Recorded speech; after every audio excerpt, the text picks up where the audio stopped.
Guys, baka hindi pa ninyo alam. Kaya ipapaalam namin sa inyo. Alam nyo ba na nasobrahan namin ang testing dito sa board na to?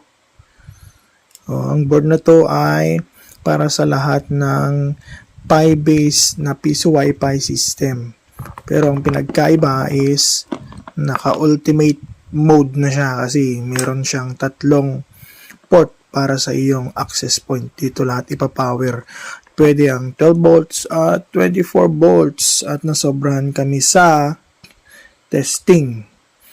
At ang nangyari, nasira yung ating board. At alam nyo ba, parang Tesla pala ito.